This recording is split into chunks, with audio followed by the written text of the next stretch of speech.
projet de la feuille de route de l'an 2 de l'AES est soumis à l'appréciation du gouvernement, un document qui capitalise les acquis et les enseignements tirés de la première année. Le but est de planifier des mesures concrètes visant à répondre aux populations de l'espace confédéral dans les domaines de la sécurité et du développement.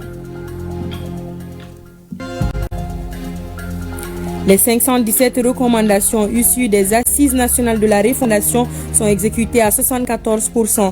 Le rapport 2024 du CNCR-ANR a été présenté ce matin au Premier ministre et aux membres du gouvernement. Le chef du gouvernement a salué la qualité du travail accompli, sa rigueur et son indépendance. À quelques jours du mois béni du Ramadan, c'est l'effervescence en ville. Les produits de forte consommation inondent les marchés. Kenkeliba, tamarin, gingembre, huile et bien d'autres. Chacun se prépare en sa façon pour accueillir le mois. Par rapport au prix, chacun a son appréciation aussi. Dans la chronique judiciaire, Garibou Pérou nous ouvre les portes de la Direction générale des marchés publics et des délégations de services publics. Elle élabore, encadre et contrôle la réglementation des marchés publics tout en veillant au respect des procédures et à la transparence dans l'attribution des contrats et de l'État et des collectivités publiques. Vous servir est un réel plaisir, mesdames et messieurs, bonsoir et merci de votre fidélité à la grande édition de 20h. Direction la primature, le Premier ministre, le général de division Abdoulaye Maïga a successivement reçu en audience aujourd'hui le patriarche de Niaraté Niaré et le représentant spécial de l'Union européenne au Sahel. Le diplomate européen est venu expliquer la nouvelle approche de son organisation au Premier ministre avant de déclarer que les relations entre le Mali et l'Union européenne sont sur le bon chemin. Pour sa part, Titi Niaré a réaffirmé la disponibilité des légitimités traditionnelles à accompagner le gouvernement. Le compte-rendu de ces audiences avec Mamari Koné et Aliou Touré. 10 jours après son intronisation comme 11e patriarche de Niakaté Niaré, Titi Niaré est reçu par le Premier ministre, chef du gouvernement. Par cette audience qui s'est déroulée en présence du ministre de l'Administration territoriale et de la décentralisation, le patriarche est venu rendre une visite de courtoisie au chef du gouvernement et remercier le gouvernement pour son accompagnement aux légitimités traditionnelles et les efforts consentis pour la sécurisation et le développement de notre pays. C'est une visite de courtoisie de la part du patriarche accompagnée de 3 vestibules. Je dirais le vestibule Dravé, Touré et Niaré, et une prise de contact afin de prendre conseil et de prodiguer des conseils afin de bénir aussi le peuple et l'État malien. L'entretien d'abord c'est les conseils donnés et reçus, les encouragements et les lignes directives qui se sont tracées afin d'accompagner l'État dans sa politique de gestion et encore l'accompagner le tout nouveau chef traditionnel dans sa nouvelle mission pour le Mali. Le Premier ministre a également reçu en audience le représentant spécial de l'Union européenne dans le Sahel. Les entretiens entre les deux personnalités ont porté sur la nouvelle approche de l'Union européenne dans les pays du Sahel. Le principal objectif, c'était de pouvoir présenter ce qui sont les grandes lignes de ce que nous appelons une nouvelle approche. Une approche renouvelée de l'Union européenne envers le Sahel. Et cette approche renouvelée se base sur certains points clés. D'abord sur le principe de non-désengagement, c'est-à-dire on va rester engagé, on va même renforcer notre engagement. Deuxièmement, le besoin absolu qu'il y a d'avoir un dialogue amélioré. Améliorer, ça veut dire qu'il faut écouter mieux et qu'il faut expliquer mieux. De notre part, nous voulons être plus à l'écoute et aussi d'expliquer un peu mieux ce qui sont nos intérêts, nos idées, nos ambitions envers le Sahel. Et je pense que 2026, c'est une année très importante pour cette ambition. Le Premier ministre a salué cette démarche de l'Union européenne avant de rappeler les progrès accomplis dans le cadre de la sécurisation de notre pays. Il a aussi demandé au représentant spécial de l'Union européenne au Sahel de faire les plaidoyers auprès des pays de l'Union tout en fustigeant le comportement de ceux qui continuent de parrainer le terrorisme dans le Sahel. La validation du projet de feuille de route de l'an 2 de la Confédération AIS était au centre d'une réunion. Ce document est la continuité de l'an 1 de la Confédération. La cérémonie était présidée par le Premier ministre en présence de plusieurs membres du gouvernement. Nous retrouvons Mamari Koné et Ali Outouri. Un seul point est inscrit à l'ordre du jour de cette réunion du comité de pilotage du Comité national de la Confédération des États du Sahel, AES. Il s'agit de l'examen du projet de la feuille de route de l'an 2 sous la présidence du Burkina Faso à la tête de la Confédération. À l'instar de l'an 1, l'an 2 s'inscrit dans le cadre d'une feuille de route consensuelle élaborée avec la participation de l'ensemble des États membres. Elle capitalise les acquis et les enseignements tirés de la première année. Son élaboration mobilise les 3 piliers, à savoir la défense et la sécurité, la diplomatie et le développement. L'objectif demeure la programmation d'actions concrètes répondant aux attentes essentielles des populations, sécurité renforcée, libre circulation des personnes et des biens, développement socio-économique, désenclavement, infrastructures structurantes et partenariats respectueux de notre souveraineté au plan sous-régional, régional et international. Nous saluons l'approche participative adoptée par le Burkina Faso dans la conduite de cet exercice. Le projet soumis, tout en s'inscrivant dans la continuité des acquis de l'an 1, introduit des actions nouvelles à fort impact direct sur nos populations. Je suis convaincu que nos échanges permettront d'enrichir et d'approprier pleinement cette feuille de route qui constituera le socle des priorités de l'an 2 et sera également soumis à la validation de son Excellence, le général d'armée Assimi Goïta, président de la transition, chef de l'État. Le Premier ministre a salué les résultats louables obtenus pendant l'an 1 de la Confédération sous la présidence du général d'armée Assimi Goïta, président de la transition, chef de l'État.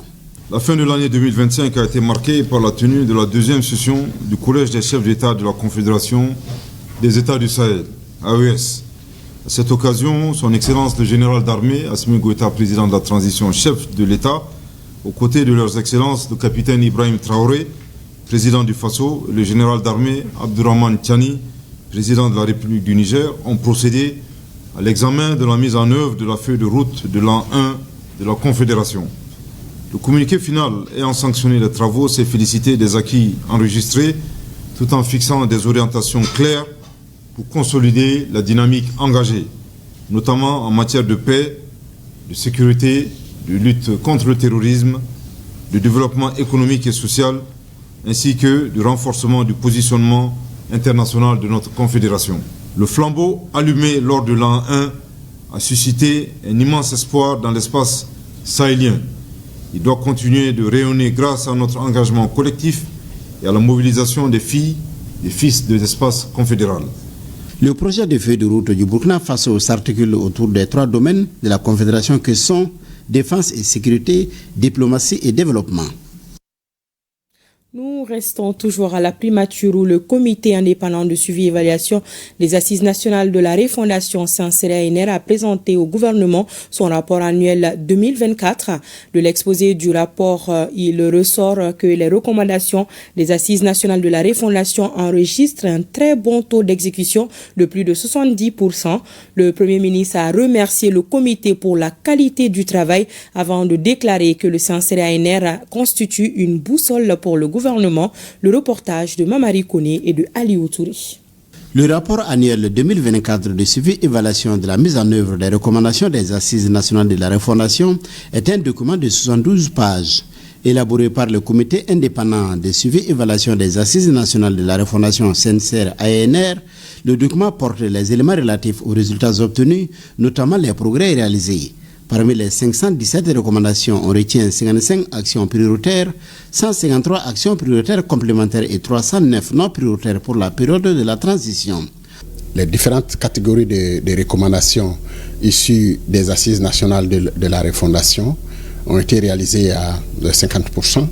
avec un autre pourcentage important quand on fait le cumul entre réalisé et en cours de réalisation. En global, nous sommes autour de 74% des différentes, de l'ensemble des recommandations qui étaient 517 recommandations issues des Assises nationales de la refondation. Le comité indépendant de suivi et évaluation de la mise en œuvre des recommandations des Assises nationales de la refondation, c'est que cela devient maintenant un instrument qui suit et qui évalue l'ensemble des recommandations issues à la fois des Assises nationales de la refondation, mais également des différents forums qui se sont tenus, comme les États généraux de la migration, le dialogue inter-malien qui s'est tenu au Mali, et d'autres espaces de dialogue qui se sont tenus avec envergure nationale. Donc, au regard des résultats et des insuffisances, le comité a formulé un certain nombre de recommandations.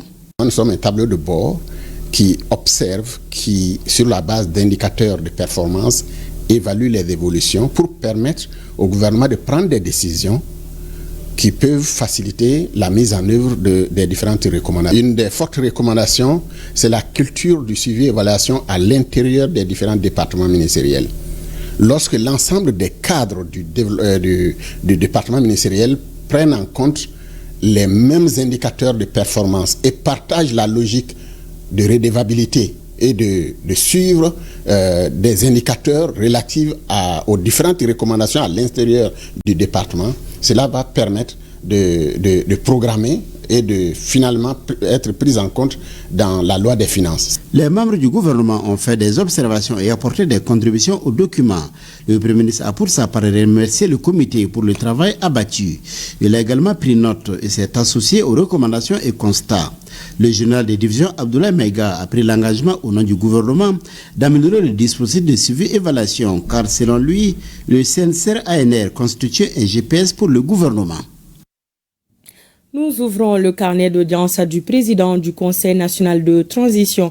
Le général de corps d'armée Malik Diaw a eu des échanges ce matin avec les ambassadeurs de la République populaire de Chine et de la République islamique de l'Iran. Les entretiens avec les nouveaux ambassadeurs ont porté sur le renforcement de la coopération entre le Mali et leurs pays respectifs. Le compte-rendu de ces deux audiences avec Tamsir Djabati. Le carnet d'audience du président du Conseil national de transition prend les allures d'une diplomatie parlementaire et résolument offensive, tournée vers le raffermissement des alliances et l'intensification des partenariats. Le président du Conseil national de transition a successivement reçu en audience les ambassadeurs de la République populaire de Chine et de la République islamique d'Iran. Face à la presse, le diplomate chinois a évoqué un renforcement substantiel de la coopération entre le Mali et la Chine, mettant l'accent sur les perspectives de développement. Les échanges avec le président du CNT ont porté sur l'approfondissement des relations bilatérales, notamment dans les secteurs stratégiques appelés à soutenir la dynamique de croissance et de modernisation. Monsieur le Président du CNT et moi ont procédé à un échange de vues approfondi sur le développement des relations bilatérales et aussi les échanges au niveau législatif entre nos deux pays. La Chine et le Mali, les deux parties sont tous entendent de renforcer la coopération et les échanges de vues entre nos organisations législatives et aussi sur la gouvernance d'État. Dans la même dynamique, l'ambassadeur iranien au Mali a souligné la vitalité d'une coopération parlementaire déjà effective entre les deux États. Selon lui, cette audience vient accélérer un processus engagé, traduisant une volonté commune d'aller loin et plus vite dans la consolidation des liens institutionnels. Ils ont échangé sur une possibilité de créer un groupe parlementaire entre les deux pays, que déjà même en Iran, dans leur assemblée consultative islamique, un groupe d'amitié parlementaire a été créé, et au Mali aussi ça est en cours. Donc l'objectif c'est de pouvoir renforcer les relations parlementaires entre les deux pays. Fait hautement symbolique en cette veille de Ramadan, les deux diplomates ne sont pas venus les mains vides. Des paniers de Ramadan et des tapis de prière ont été remis, gestes empreints de fraternité et de respect mutuel, illustrant une convergence non seulement politique et économique, mais également culturelle et spirituelle. Et depuis 6 décennies, l'Empire du Milieu ne cesse d'accompagner notre pays dans divers domaines. L'un des fleurons de cette coopération, c'est bien l'hôpital du Mali. La République populaire de Chine a remis des médicaments et équipements médicaux à cette structure hospitalière d'une valeur de plus de 80 millions de francs CFA. Le reportage de Mariam Koulibaly. Par la présente donation, la République populaire de Chine témoigne une fois de plus son soutien et accompagnement à la nation malienne. Le don composé des médicaments et des instruments médicaux des dernières générations contribuera sans nul doute à l'amélioration des qualités de service au niveau de l'hôpital du Mali. Le Mali a été parmi les premiers pays de l'Afrique subsaharienne à établir des relations diplomatiques avec la Chine. Et l'année dernière, nous avons célébré solennellement le 65e anniversaire de l'établissement des relations diplomatiques entre nos deux pays. Et sur ce nouveau départ historique, la partie chinoise continue de poursuivre l'amitié traditionnelle sino-malienne et soutenir, comme par le passé, le développement de qualité et durable dans le domaine sanitaire du Mali et faire bénéficier solidement les résultats de coopération à plus de Maliens. D'une valeur estimée à plus de 80 millions de francs CFA, le geste est apprécié et salué par les responsables de la santé au Mali. L'instant fut marqué par la mise en lumière des réalisations issues de la coopération sino-malienne dans l'hôpital du Mali. Le Mali a adopté plusieurs stratégies de coopération claires et orientées avec une vision commune entre les deux pays frères. Cette coopération sanitaire très dynamique est soutenue ici par l'engagement de son Excellence, Monsieur l'ambassadeur de la République populaire de Chine, que vous en soyez remerciés. Au-delà de ces donations que reçoit fréquemment l'hôpital du Mali de la Chine, il faut également signaler le renforcement du corps médical présentement par une vingtaine d'agents de santé chinois. Une meilleure distribution de l'électricité et l'accroissement de la qualité de ces services, un défi majeur auquel l'énergie du Mali s'attelle. Des actions décisives sont en cours pour améliorer la fourniture en électricité. Une assurance du nouveau directeur général de l'EDM dans un entretien exclusif. Madani Dravé dévoile sa vision pour faire face aux défis et les stratégies mises en œuvre pour une fourniture plus maîtrisée et plus stable. Nous vous proposons un extrait de cet entretien exclusif dirigé par Sira Bachili. Monsieur le directeur, les Maliens s'attendent à ce que ce secteur soit encore plus performant. Quelle est votre vision à court, moyen et long terme dans ce sens? Notre vision est celle de plus haute autorité. Impulser et renforcer le mix énergétique pour une meilleure distribution de l'électricité dans tout le pays et de manière durable. Avant d'y parvenir, nous devons continuer de soulager les populations. Dès notre prise de fonction, nous avons instauré un système permettant aux Maliens de connaître les horaires de fourniture dans leur zone. C'est là pour permettre aux usagers de s'organiser en conséquence. Nous travaillons également à améliorer notre politique de communication tout en veillant à accroître chaque jour davantage la qualité de nos services. EDM SA est perçu comme une entreprise lourde, vu le résultat qui tardait à être engendré. Comment comptez-vous relever ce défi aujourd'hui, monsieur le directeur? EDM SA est une vieille entreprise. Il serait prétentieux d'affirmer que nous allons tout changer avec un coup de baguette magique. Au regard des objectifs assignés, notre stratégie consiste d'abord à relever le défi de la mobilisation interne. À cet égard, chaque agent doit s'approprier les objectifs de l'entreprise afin de mieux contribuer à leurs atteintes. Pour cela, nous avons mis en place un système de motivation interne qui consiste à reconnaître les performances de chaque agent. C'est dans ce cadre que nous avons commencé par régulariser les statuts du personnel et veiller à la préservation des droits qui y sont liés. Il reste évident qu'un personnel valorisé et respecté donne toujours le meilleur de lui-même, ce qui profite directement à l'entreprise et aux usagers.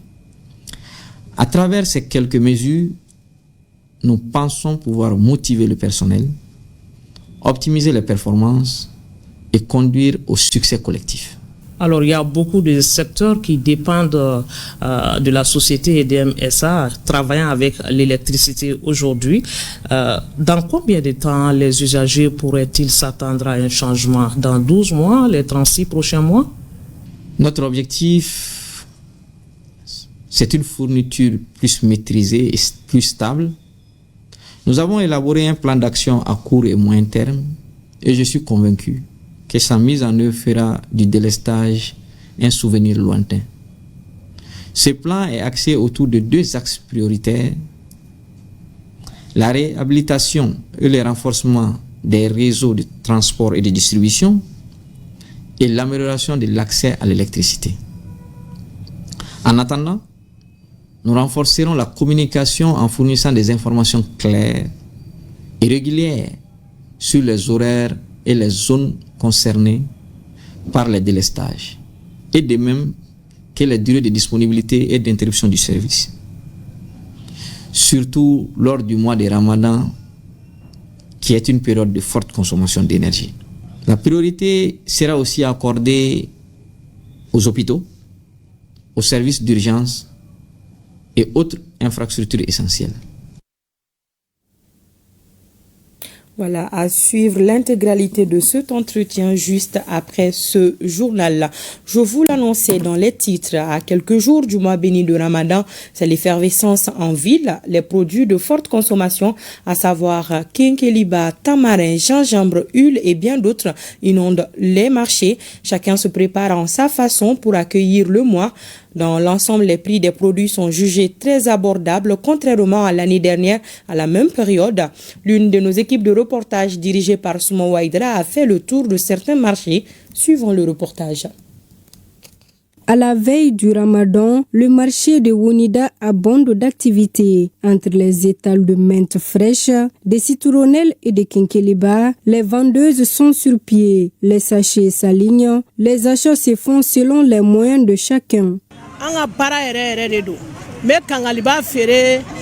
Je vends du quinqueliba, de la citronnelle et de la menthe, entre autres. À la veille du Ramadan, les clients achètent jusqu'à hauteur de 5 000 francs CFA. Pour le quinqueliba, certains en prennent pour 300 francs CFA, d'autres pour 2 000 francs CFA. Tout dépend des moyens de chacun.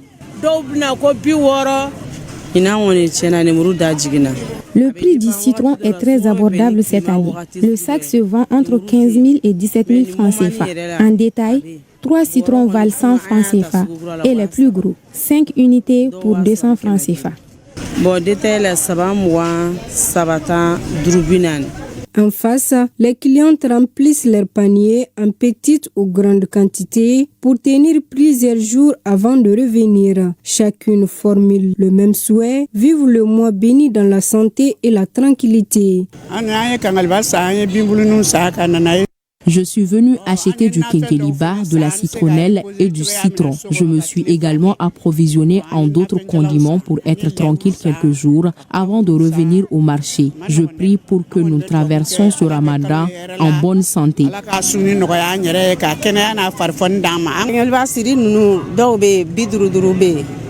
Le prix du quinqueliba varie. Il existe des sachets à 100 francs CFA et plus. Pour ma part, j'en ai acheté pour 500 francs CFA, ainsi que pour le citron et la menthe. Un peu plus loin, l'animation est tout aussi intense autour des tas de gingembre, de tamarin et de fleurs de bissap. La demande est forte, portée par la préparation des boissons qui accompagnent le repas du soir. À l'occasion du Ramadan, je vends du gingembre, de la pomme de terre, de l'oignon, du tamarin et du bissap. En ce moment, le gingembre et le tamarin sont les plus demandés. J'ai acheté 5 kilos de tamarin pour préparer ma bouillie. Que Dieu facilite ce mois pour tout le monde. Et je suis venue acheter de l'oignon, comme j'utilise beaucoup ça pendant le ramadan, ainsi que la pomme de terre et le tomi pour la bouillie également. Et je pense que le prix est abordable. Par exemple, l'oignon est à 400 francs, la pomme de terre à 400 francs et je pense que c'est très abordable. Par rapport aux autres années, on pouvait gagner le kilo à 1500, 1750, mais là on l'a à 1000 francs. Donc je pense que c'est très abordable cette année et peut-être aussi que ça coïncide avec la période des condiments. Pour les denrées de grande consommation, l'engouement est également visible. Les pâtes alimentaires, l'huile, les kits d'assaisonnement et les sucres figurent parmi les produits les plus prisés. Aujourd'hui, les clients ont surtout acheté des pâtes alimentaires, du sucre, des kits d'assaisonnement et de l'huile. J'ai beaucoup vendu. Pommes de terre et légumes. Je suis venu acheter de la pomme de terre et des jus. Cette année, le marché est un peu difficile, mais on s'en sort quand même. Entre quinquiliba, citronnelle, menthe, gingembre, tamarin, pâte, sucre ou huile, ces produits sollicités par les ménages, les étals se vident à vue d'œil. À la veille du Ramadan, cette abondance reflète l'anticipation et la joie partagée par vendeurs et clients prêts à accueillir le mois sacré dans la sérénité. Facilite toujours. À Kidal, une dizaine de civils ont été victimes de l'explosion d'engins improvisés sur l'axe Tassik-Kidal. Ils ont immédiatement été pris en charge par les services de santé et leur vie n'est pas en danger. Le gouverneur de la région leur a rendu visite aujourd'hui. Le général de division Eladji Gamou leur a transmis la solidarité des autorités de la transition. Le chef de l'exécutif régional leur a également remis des enveloppes symboliques. Le reportage de Idrissa Djibrila Maïga. Durant presque 2 mois, les engins explosifs improvisés ont causé la destruction de plusieurs matériels roulants civils, dont 5 véhicules, 4 tricycles, 4 motos et 19 victimes civiles.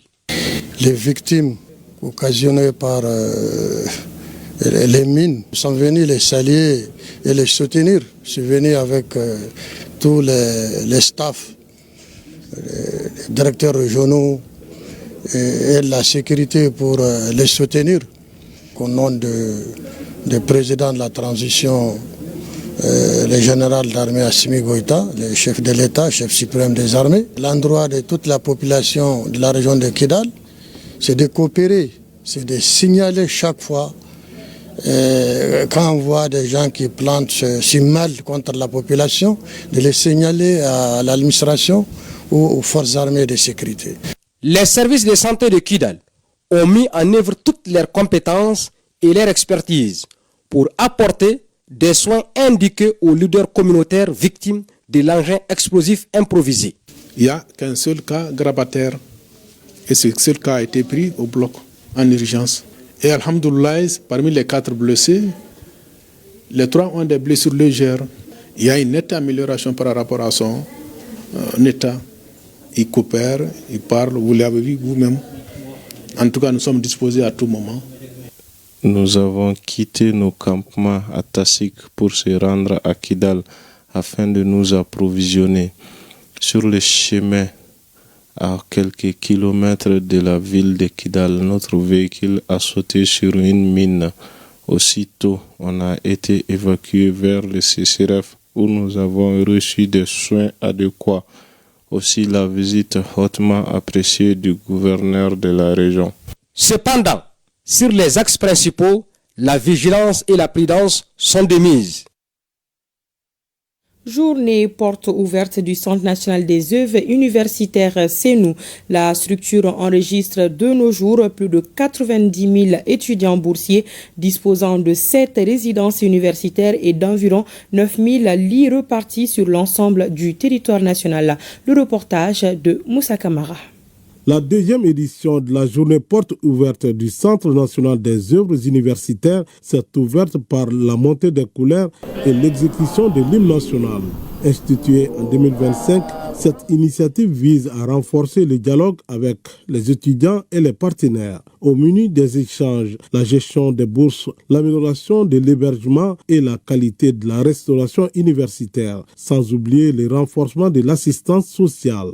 Pour le directeur général, cette rencontre traduit la volonté de moderniser les services et de rapprocher davantage la structure de ses usagers. Première édition de la journée porte ouverte en 2025, nous avons constaté que l'essentiel des préoccupations de nos étudiants concernait le paiement des allocations financières.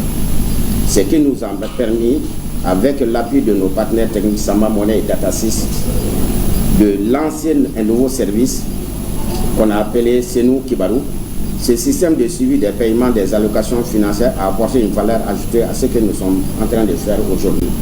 La journée porte ouverte a permis aux étudiants de découvrir le fonctionnement du Senou, de l'inscription aux bourses en passant par l'hébergement. Cette journée, elle représente beaucoup pour nous, surtout en tant qu'étudiants, car elle nous a permis de comprendre le fonctionnement du Senou ainsi que ses perspectives.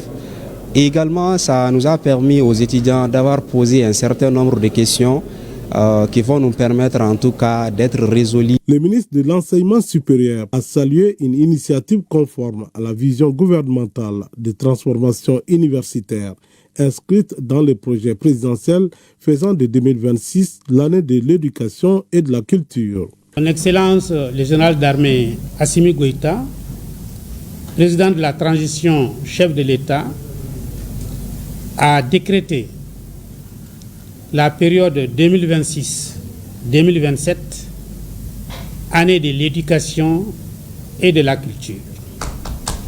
C'est une décision visionnaire et stratégique. Les attentes des étudiants sont des attentes légitimes. En termes d'assistance avec les allocations financières, chaque année, le minimum que l'État malien paye, c'est autour de 9 à 10 milliards de francs CFA. À cette deuxième édition, le Senou a réaffirmé ses ambitions avec la construction d'une résidence universitaire à Katibougou, le lancement du premier Jeux universitaires AES et l'enrôlement des étudiants à l'assurance maladie volontaire, entre autres initiatives.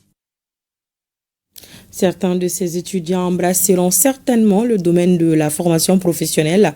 Et justement, parlons de ce sujet. Le centre de formation professionnelle de Senou vient de tenir la 3e session ordinaire de son conseil d'administration. Le projet de programme d'activité de budget 2026 soumis à l'approbation des administrateurs est équilibré en recettes et en dépenses à la somme de 666 750 000 francs CFA. La session était présidée par le secrétaire général du ministère de l'Emploi et de la Formation professionnelle en présence des membres du Conseil, Aliou Abdoulaye Touré.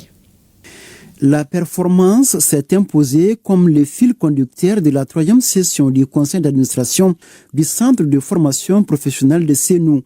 Le président des séances, secrétaire général du département, met en avant les résultats jugés satisfaisants enregistrés par l'établissement entre amélioration de la qualité des formations, le renforcement des capacités. La 3e session a permis d'apprécier la dynamique dans laquelle évolue le centre de formation professionnelle de Senou. Malgré des contraintes financières, notamment une mobilisation partielle de la subvention de l'État qui a impacté la mise en œuvre de certaines activités, sur 69 activités, 45 ont été réalisées, 3 en cours de réalisation, 21 non réalisées, soit un taux de réalisation de 67,39%. Également, au titre de l'année 2025, sur un budget prévisionnel de 657 400 000 francs CFA, un montant de 402 916 963 francs CFA a été notifié, sur lequel un montant de 330 516 963 francs CFA ont été exécutés, soit 82,03%. Entre bilan jugé satisfaisant et ambition renouvelée, le centre de formation professionnelle de Senou entend poursuivre sa marche pour offrir à la jeunesse malienne une formation de qualité, gage de l'employabilité. Plus de 12 milliards 600 millions de francs CFA, c'est le budget excédentaire affiché par l'INPS pour l'année 2024.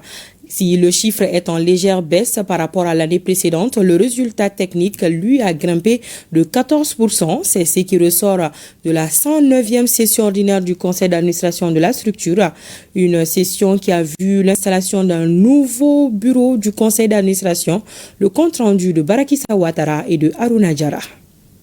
Contre vents du mari, l'INPS garde le cap. Malgré la crise énergétique et un contexte économique mondial tendu, l'Institut national de prévoyance sociale affiche une santé financière robuste. Pour cette 109e session de son conseil d'administration, l'INPS passe au scanner ses états financiers et son rapport d'activité 2024. L'INPS a maintenu sa dynamique positive avec une augmentation des recettes de 8,22% entre 2023 et 2024. Il ressort des états financiers soumis à votre analyse que l'exercice 2024 s'est clos sur un résultat excédentaire qui se chiffre à 12 milliards 680 millions 643 168 francs CFA contre 13 milliards 489 millions 591 623 francs CFA en 2023, soit une baisse de 6%. Les résultats techniques ont augmenté de 14% par rapport à 2023. Cette session, marquée également par le renouvellement des membres du conseil d'administration, trace la feuille de route pour une amélioration continue de la qualité de service aux usagers. Je voudrais à cette occasion saluer la confiance renouvelée des plus hautes autorités envers notre organe. Je félicite chaleureusement les membres reconduits et souhaite la bienvenue à ceux qui nous rejoignent. Leur expertise, leur sens du devoir et leur engagement seront les atouts précieux pour la poursuite de notre mission.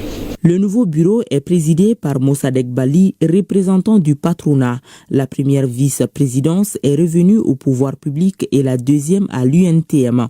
Entre modernisation des services et défis de soutenabilité, l'INPS se dote des moyens de ses ambitions pour mieux servir les assurés.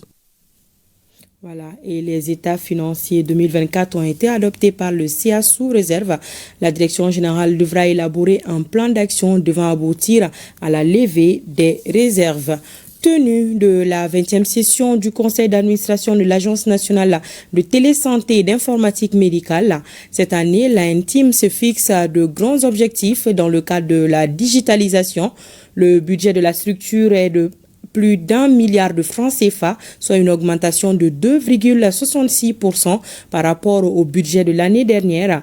Les administrateurs, en plus du budget, ont adopté le plan de travail biannuel 2026-2027. Le reportage de Fantama Magnantao. La 20e session ordinaire de l'Agence nationale de télésanté et d'informatique médicale évalue les performances de l'agence pour le semestre 2025 et planifie les actions de 2026.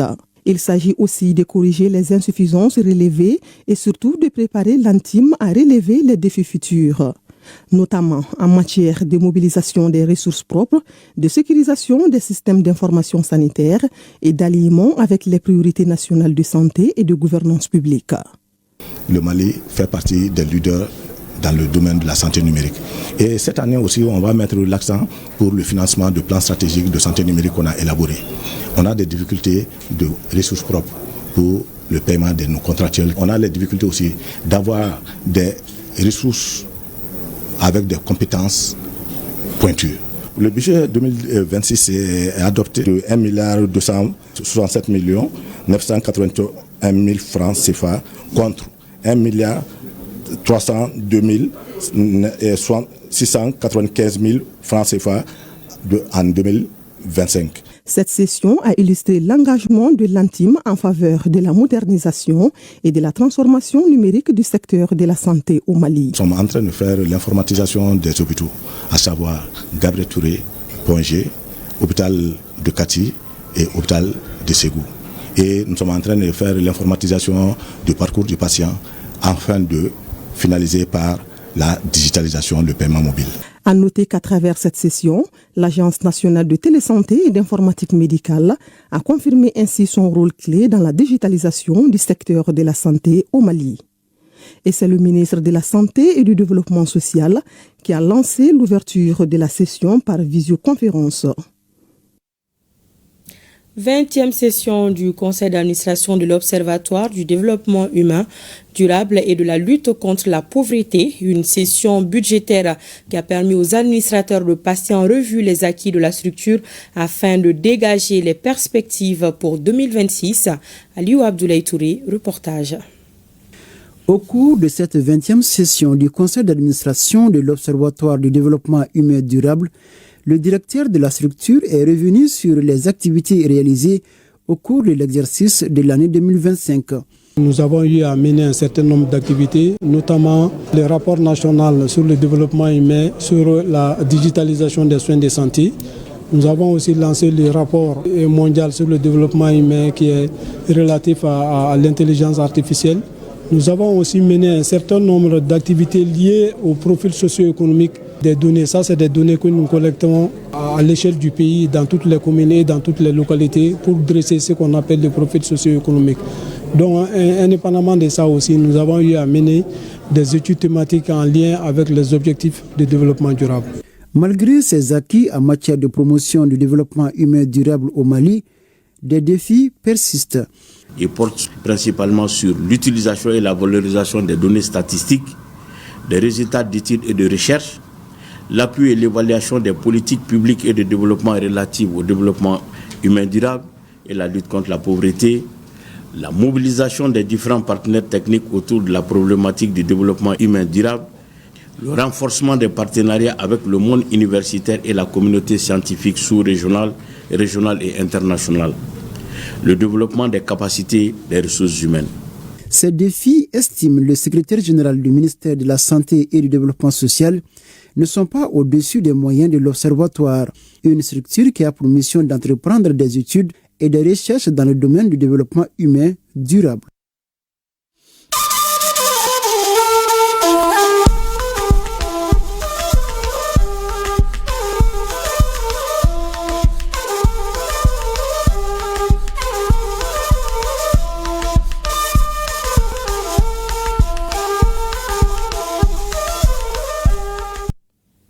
AES Actualité, le Niger renforce sa coopération avec l'Algérie. Le président de la République, le général d'armée Abdourahmane Tchani, a effectué ce week-end une visite d'amitié et de travail à Alger. Ce déplacement a été l'occasion d'aborder des questions d'intérêt commun entre les deux pays. Le président Tchani a également échangé avec ses compatriotes. Le reportage de Lawali Moutari de la télévision nigérienne.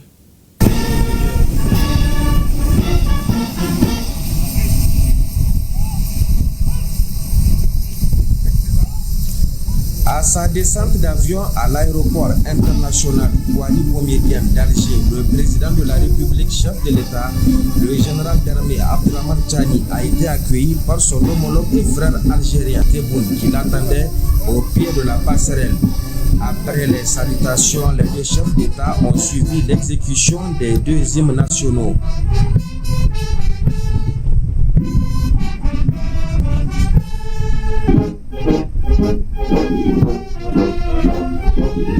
Le président de la République, chef de l'État, le général Abdourahmane Tchani, a reçu un accueil chaleureux, des honneurs militaires rendus par plusieurs détachements des forces algériennes, une retransmission en direct de l'événement sur la télévision nationale algérienne, pour ne citer que cela. Un tête-à-tête au salon présidentiel de l'aéroport a permis aux deux chefs d'État d'échanger sur plusieurs questions d'intérêt commun. Cap est ensuite mis sur la résidence réservée au président de la République et sa délégation, où il a été accompagné par les autorités algériennes qui lui ont remis et porté un burnous, grand boubou ample, très ancré dans la tradition algérienne. Il symbolise l'honneur et la dignité et il marque tout le respect et la considération de ce peuple à l'endroit de leur hôte spécial. Installé, le président de la République a inscrit à son agenda une audience qu'il a accordée à nos compatriotes résidant en Algérie. C'est l'ambassadeur de la République du Niger auprès de la République algérienne démocratique et populaire, Aminou Mala Manzo, qui a planté le décor. Il a dans son propos transmis des doléances relatives aux conditions de vie des ressortissants nigériens. Le général d'armée Abdraman Chani a dit avoir connaissance de leurs préoccupations. Il les a ensuite rassurés de sa volonté à trouver des pistes de solutions. Le général Abdraman Chani a également rappelé au cours de cette rencontre le combat ferme que l'État du Niger est en train de livrer pour la reconquête de sa souveraineté.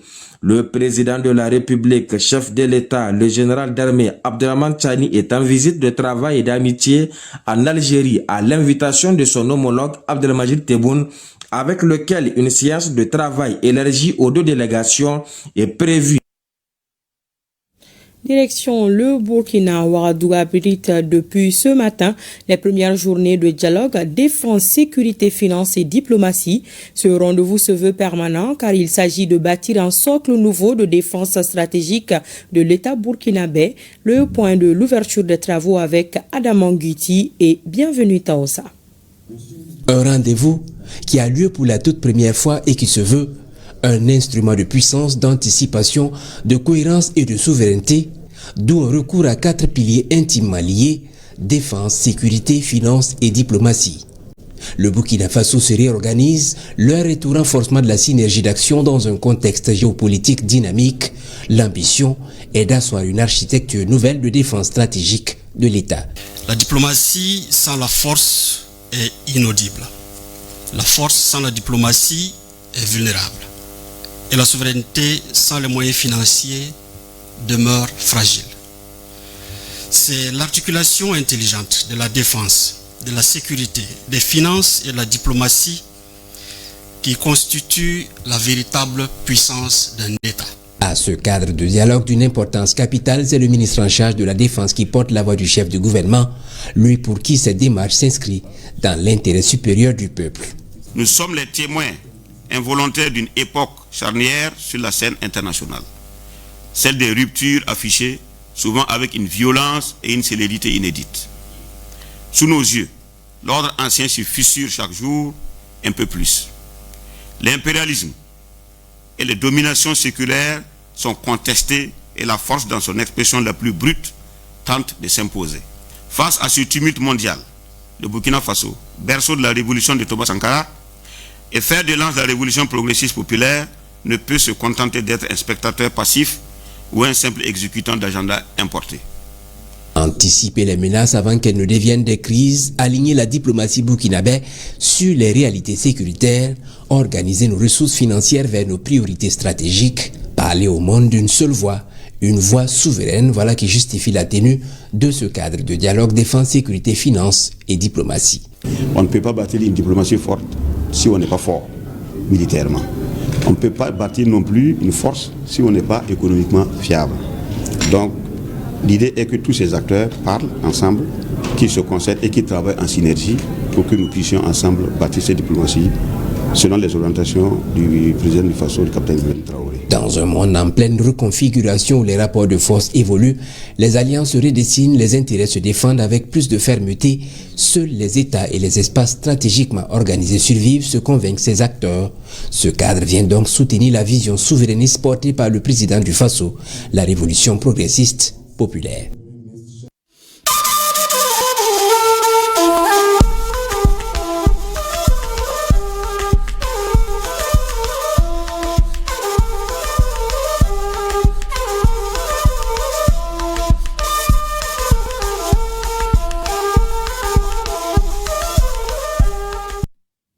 Retour à l'actualité nationale. Quelle est la contribution des assurés du secteur informel au régime d'assurance maladie universelle? La question est au centre d'un atelier organisé par la Caisse nationale d'assurance maladie CANAM. Les représentants des différentes mutuelles et responsables du RAMU réfléchissent à des stratégies adéquates pour cette couche de la société. Le projet est soutenu par Ariz Kenea Yiriwali, Awa Adaman Koulibaly et Mohamed Sidibé nous font le compte rendu. Ainsi, les travailleurs du secteur formel bénéficient d'une relative sécurité professionnelle et d'une stabilité des revenus, facilitant leur affiliation au régime d'assurance maladie universelle. La réalité est tout autre pour ceux de l'informel, comme l'artisanat et le monde rural.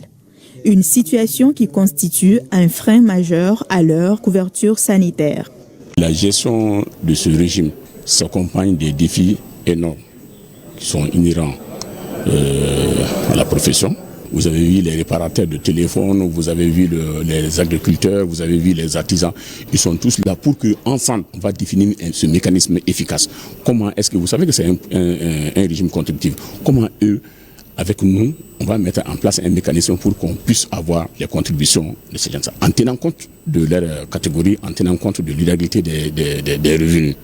Pour concevoir et mettre en œuvre un mécanisme adapté à l'encaissement des contributions de ces catégories socio-professionnelles, les différents acteurs disposent de 3 jours de travaux. Ensemble, nous analyserons les caractéristiques socio-économiques des populations concernées, identifieront les contraintes institutionnelles et opérationnelles liées à la collecte des contributions. Examinerons les expériences nationales et internationales pertinentes. Les résolutions attendues de ces échanges permettront au Mali de se rapprocher davantage de son objectif majeur, garantir l'accès aux soins de santé de qualité à l'ensemble de la population, sans distinction de statut, de profession ou des lieux de résidence, en levant progressivement les barrières économiques. L'Alliance malitanienne vulgarise le contenu du code minier de son contenu local à Djalakorodji. Cette session a mobilisé les forces vives de la commune. L'objectif est de permettre aux citoyens de s'approprier les valeurs de cohésion nationale. Le reportage de Mohamed Sangari. L'appel de la coordination Amata a reçu un écho favorable auprès des populations de Djalakorodji, qui se sont mobilisées massivement pour briser la barrière linguistique et garantir une inclusion totale. Alou Badra Sangare, président de l'Alliance malitanienne, s'est adressé à l'assistance en Bamanankan. Avec pédagogie, il a décrypté les principes de la Charte nationale pour la paix et la réconciliation et les nouvelles orientations du gouvernement mettant l'accent sur la quête d'un Mali prospère et résolument souverain. Nous sommes à Djalakorodji dans le cadre de la vulgarisation de 3 textes majeurs.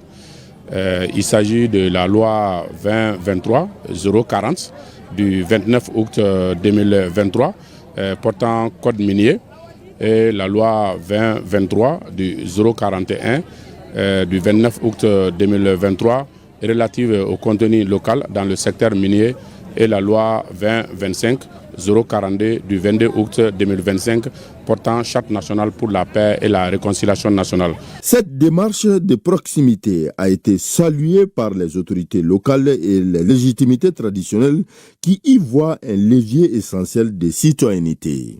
Cette initiative est à saluer parce que ça a permis à la population de connaître le contenu de cette charte et puis le code minier.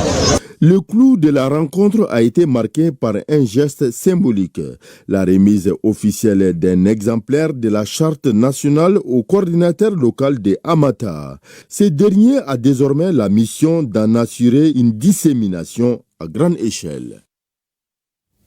La commune urbaine de Mopti accompagne le retour des déplacés dans leur localité.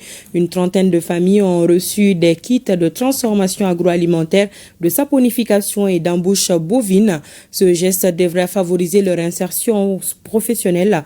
Le reportage de Bintou Tatouchenta et Jakalia Traori. 30 personnes déplacées internes s'apprêtent à retourner dans leur localité d'origine.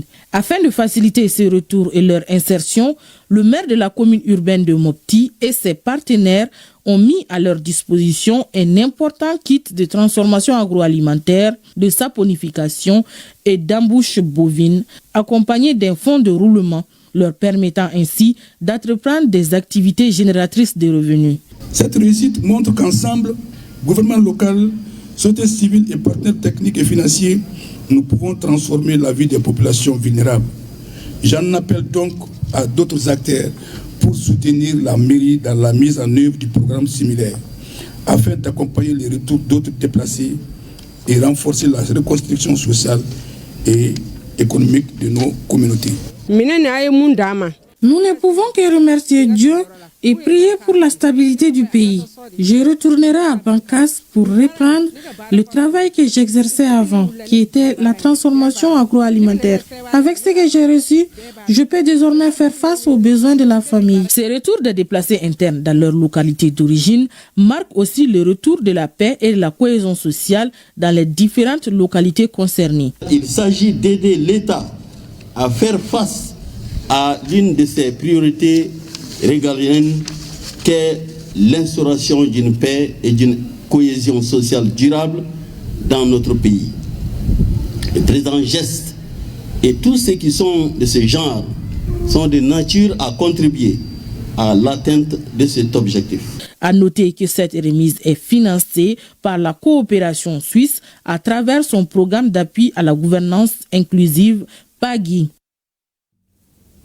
À Koulikoro, l'ONG ID Sahel Afrique et ses partenaires renforcent les capacités des acteurs de la société civile, les responsables des services techniques, les élus et les agents communaux dans le domaine des passations des marchés publics. La rencontre a pour but d'élaborer une approche méthodologique de renforcement des capacités des acteurs locaux en matière de passation des marchés publics.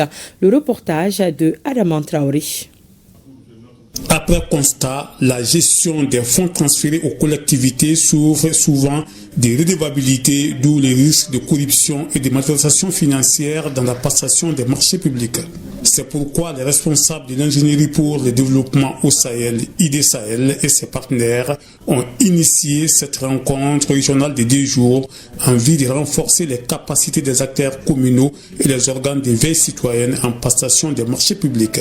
C'était d'abord de susciter cette interaction, d'abord entre les élus et les services techniques. Ce qui veut dire quoi? Au-delà des textes qui régissent la passation des marchés, également les processus de réalisation des infrastructures, il y a des aspects fonctionnels au quotidien qui avaient besoin d'être redynamisés.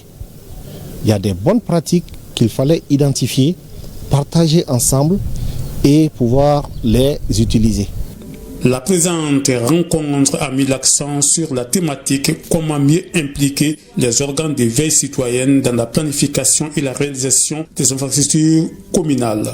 Aujourd'hui, je pense que à partir de la feuille de route qui découle de cet atelier, nous aurons beaucoup plus de fluidité dans les échanges et beaucoup plus de résultats pour tout ce qui est question liée à la planification, à la réalisation également et à la gestion des infrastructures communales. Au cours de cet atelier, les participants ont approfondi leur compréhension du cadre réglementaire national des marchés publics, fondé sur les principes de transparence, d'égalité de traitement, de concurrence et de bonne gestion des ressources publiques. Les échanges ont également mis en évidence les responsabilités des autorités contractantes au niveau régional, local, ainsi que le rôle des services techniques déconcentrés. L'enjeu de cette rencontre de formation est une collaboration collective à travers la création d'un espace de dialogue structuré au niveau régional afin de renforcer la planification participative, la redevabilité et la transparence de la réalisation des infrastructures communales. Et la chronique judiciaire s'intéresse au sujet. Garibou Pérou nous conduit ce soir dans les locaux de la Direction générale des marchés publics et des délégations de services publics. Elle est rattachée au ministère de l'économie et des finances. La Direction générale des marchés publics et des délégations de services publics joue un rôle stratégique dans la gouvernance économique. Elle élabore, encadre et contrôle la réglementation des marchés publics tout en veillant au respect des procédures et à la transparence dans l'attribution des contrats de l'État et des collectivités publiques. Un dispositif juridique encadre l'ensemble du processus, le Code des marchés publics. Quels sont ces mécanismes de contrôle? Comment garantit-elle la transparence, l'équité et l'efficacité dans la gestion des fonds publics? Élément de réponse dans cette édition de la chronique judiciaire. Issu de la transposition des directives de l'Union économique et monétaire ouest-africaine, les marchés publics sont aujourd'hui encadrés par un code aligné sur les meilleures pratiques internationales. Ces cadres normatifs appliqués avec exigence garantissent la régularité des procédures et la conformité aux standards reconnus en matière de gouvernance. La Direction générale des marchés publics et des délégations des services publics est un service central du ministère de l'économie et des finances. Au niveau central, nous avons une direction générale. Au niveau régional, nous avons des directions régionales et auprès des autorités contractantes, nous avons les cellules de passation des marchés.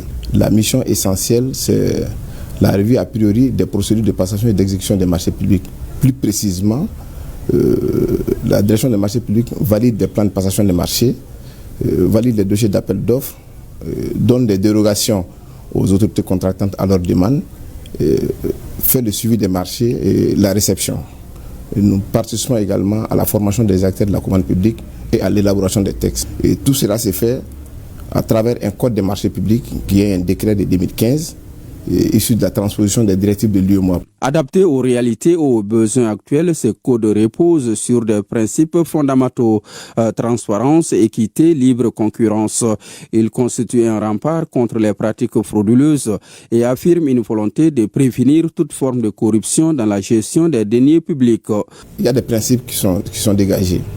Et la direction des marchés publics fait le contrôle a priori. Ça voudrait dire que les dossiers sont soumis à la direction des marchés publics qui regarde leur conformité avec le code des marchés. Et le code des marchés a édité quand même des mesures de transparence et d'égalité de traitement entre les candidats. En quoi faisant? En faisant en sorte que les principes qui gouvernent l'égalité de traitement, la transparence des procédures, tout ce qui vont avec, puissent être respectés. Bon, dès que ces procédures sont respectées, les publications sont faites correctement, où les dérogations sont motivées conformément à la réglementation, nous pensons que c'est déjà un pas important dans le cadre de la lutte contre la corruption, comme nous agissons en amont. Dans cette dynamique d'efficacité et de modernisation, la Direction générale des marchés publics a franchi un cap décisif. Elle a développé une application de dématérialisation des procédures, un outil innovant qui simplifie les démarches, renforce la traçabilité et réduit les délais de traitement. Cette digitalisation marque une étape majeure vers une administration plus performante et plus accessible. L'outil utilisé au niveau de la Direction des marchés publics et des délégations de services, ça s'appelle Système intégré de gestion des marchés publics. SIGMAP. C'est cette application que nous utilisons, mais c'est un processus qui se fait en deux phases. La première phase, d'abord, il s'agit de connecter les services de l'administration entre eux.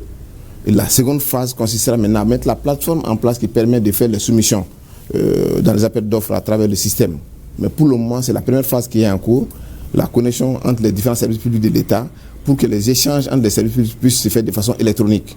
Mais dès que cette phase va être maîtrisée, maintenant on passera à la seconde phase qui est la phase un peu de la préparation, la soumission des offres un peu par ligne.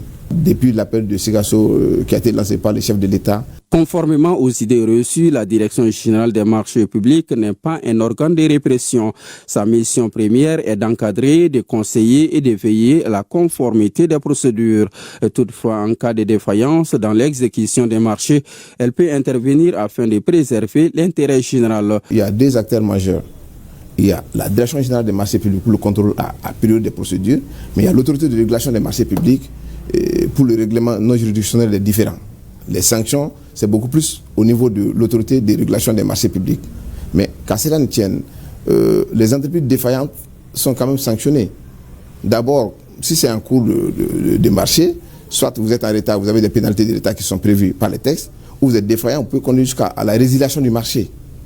Mais si c'est des fautes qui ont été commises, maintenant l'autorité de régulation peut statuer là-dessus et prononcer des sanctions qui peuvent aller jusqu'à l'exclusion de l'entreprise dans les soumissions au marché public pendant des durées bien définies par la réglementation. Au cœur de l'action publique, les marchés publics constituent un levier stratégique du développement. Leur bon fonctionnement conditionne la réalisation des infrastructures, la qualité des services publics et la mise en œuvre des politiques nationales.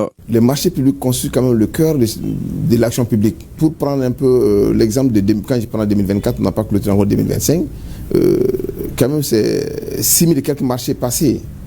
Quand même c'est beaucoup de ressources. L'essentiel du budget, le fonctionnement, l'investissement, fait l'objet d'un marché. Et dès qu'il n'y a pas de procédure de passation de marché, il n'y a pas d'acquisition au niveau de l'État. Nous n'attribuons pas de marché. Nous, c'est juste comme un arbitre dans le cadre du processus. L'autorité contractante exprime ses besoins et nous avons un dossier, nous regardons la régularité du dossier par rapport au code des marchés, nous l'autorisons à continuer. C'est exactement ce que nous faisons. À l'image d'un arbitre dans une compétition, la Direction générale des marchés publics veille au respect des règles tout au long du processus. De la passation à l'exécution des marchés et des délégations des services publics, son action s'inscrit dans une ambition plus large, promouvoir la bonne gouvernance, contribuer à la réduction de la pauvreté et soutenir un développement durable et inclusif. Un mot de sport à présent. Le tirage au sort de la Ligue des champions quart de finale a été effectué ce mardi au siège de la CAF en Égypte. Le stade malien de Bamako a pour adversaire les Sud-Africains de Mamelodi Sundowns. Les Blancs se retrouvent à ce niveau de la compétition pour la première fois. Les chances du stade malien de Bamako avec Siragatou Sissi.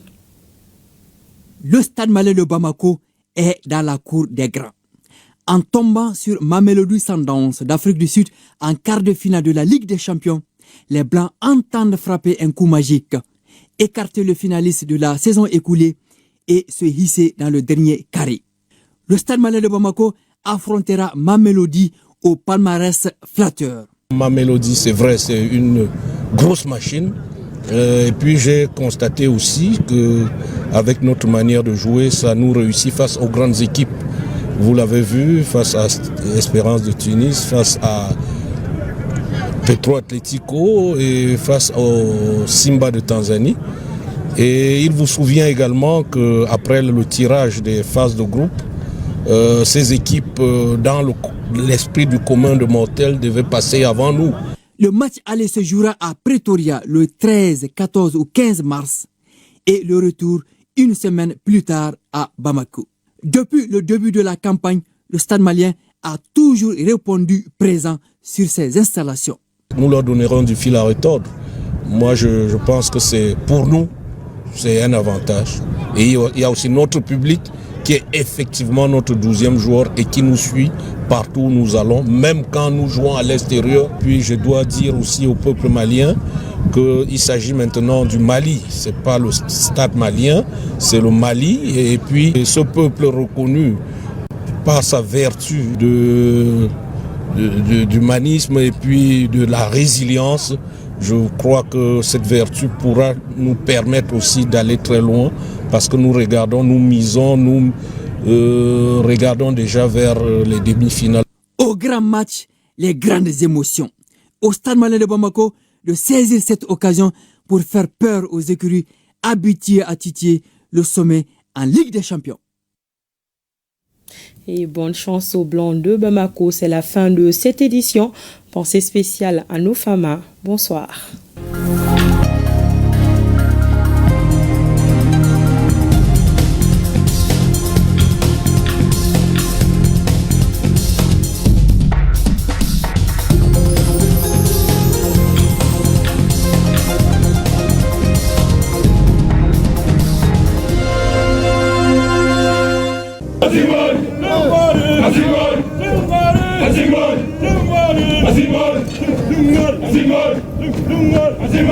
Nous laissons derrière nous tout ce que nous avons de plus cher.